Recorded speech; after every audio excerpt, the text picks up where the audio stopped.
Hello and welcome to a new episode of the Sustainability Channel. I'm Thomas Stanley and I'm your host. Let's start today's news update by having a look at an article from New York Times. And we have earlier on this channel been talking about Republican lawmakers who are skeptical about different ESG initiatives. And this article is on 5 major climate policies Trump would probably reverse if elected. So let's have a look here. Former President Donald J. Trump has vowed to cancel President Biden's policies for cutting pollution from fossil fuel burning power plants, terminate efforts to encourage electrical vehicles, and develop the liquid gold that is right under our feet by prompting oil and gas. Those changes and others that Mr. Trump has promised, if he were to win the presidency again, represent a 180-degree shift from Mr. Biden's climate agenda. When he was president, Mr. Trump reversed more than 100 environmental protections put in place by the Obama administration. Mr. Biden has in turn reversed much of Mr. Trump's agenda. But climate advocates argue a second Trump term would be far more damaging than his first, because the window to keep rising global temperatures to relatively safe levels is rapidly closing. Mr. Trump's first term was marked by carelessness in its legal work, which led to some of his efforts to overturn Obama-era climate policies rejected by courts.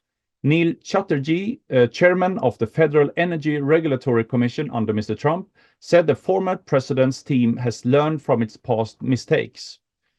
It will be a far more organized and coherent legal and regulatory strategy if there's a Trump 2.0, Mr. Chatterjee said, adding, "These guys know what they are doing now." And you can continue reading the article for 5 of the most significant reversals the Trump administration could bring on climate. Let's continue to the Ecobusiness news site, and it's on COP29 presidency reiterates commitment to Paris Agreement as Azerbaijan defends oil and gas expansion. The Azerbaijan COP29 presidency outlined its plans for climate action that governments must agree on ahead of the United Nations summit in Baku in November, including its commitment to limiting global warming below 1.5 degrees Celsius based on the Paris Agreement. Failure to meet the goal will lead to a loss of homes and inhabitants. It would be a devastating and existential threat, especially to least developed countries and small island states, COP29 President Mukhtar Babayev said in a speech delivered at the Petersberg Climate Dialogue in Berlin on Thursday.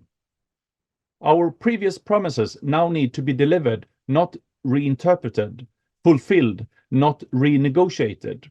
Everyone has a duty to make sure their actions match their words, said Babayev, who is Azerbaijan's Minister of Ecology and Natural Resources and a former executive for the country's state-owned oil company.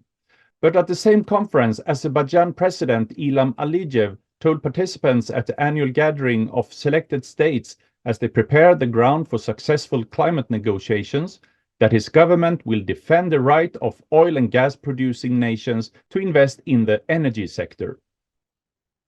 As a head of a country which is rich in fossil fuels, of course, we will defend the right of these countries to continue investments and to continue production because it is needed.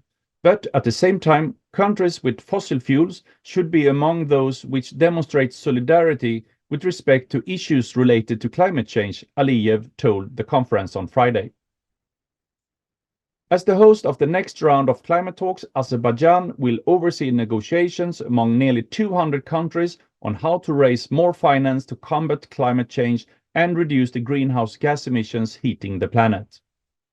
Last year's UN Climate Summit in the UAE ended with a global agreement calling for a transitioning away from fossil fuels to reach net zero emissions by 2050.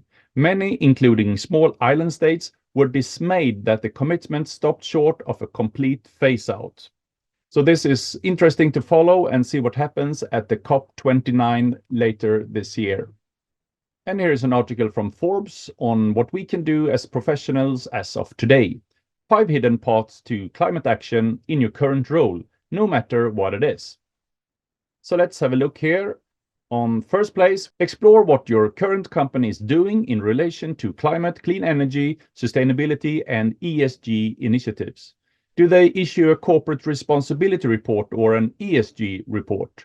Have they announced net zero goals? Have they changed their energy systems, for instance?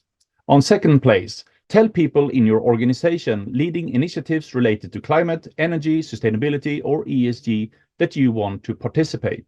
Almost every organization has someone who has these initiatives in their portfolio, but they might be buried in another division.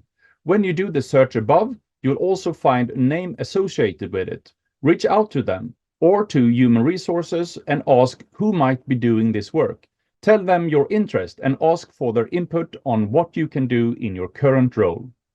On third place, think about how your skills can help organizations that are in the clean energy or sustainability or climate resilience space.